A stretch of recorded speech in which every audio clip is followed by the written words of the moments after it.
I'm Andy Nidell. This is The Great War. Last week, we saw the German army finally reinforce the desperate Austrians and hold off the Russians in the Carpathian Mountains.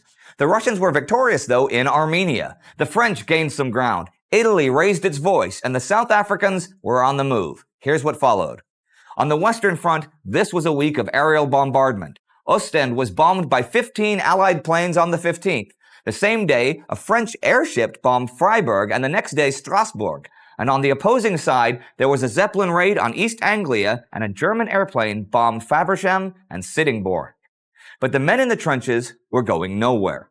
Actually, in the east, it seemed to be the same story for once. There was heavy fighting throughout the week as the Russians repeatedly tried and failed to take the Usok Pass in the Carpathian Mountains. Now, just a couple of weeks ago, it looked like the Russians were going to smash the Austro-Hungarian army, break through the mountains, and overrun the Hungarian plains below. But at the 11th hour, the Austrians had been reinforced by the newly formed German Beskiden Corps, troops specially trained to fight in the snowy mountains, and the Russian breakthrough had been prevented, at least for the moment. But even though the Russians couldn't take the pass, they still made progress elsewhere this week in the mountains southwest of the Rostoki Pass, and were still threatening as the week ended. The Austro-Hungarian Imperial Army was now playing defense, but for nearly 3 months it had mounted offensive after offensive against the Russians high in the frozen mountains. These offensives were the brainchild of Army Chief of Staff Konrad von Hotzendorf, but were so incredibly badly conceived that they brought the entire Imperial Army to the brink of destruction. The Austrians had neither the men, the equipment, the training, nor the strategy to maintain even a single offensive against Russian mountain troops from Siberia, let alone 3.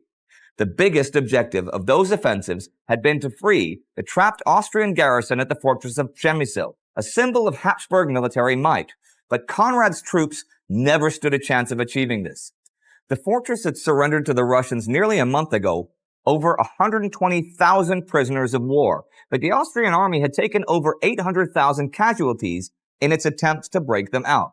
And if you can somehow justify that, then tell me how, because I can't. I think the real lasting tragedy from Conrad's machinations was the mental and physical trauma caused on both sides by what was the first example of total warfare fought in mountains.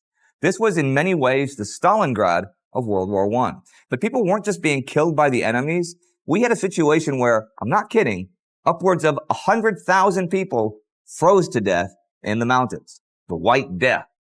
I've talked a lot about it over the past few months.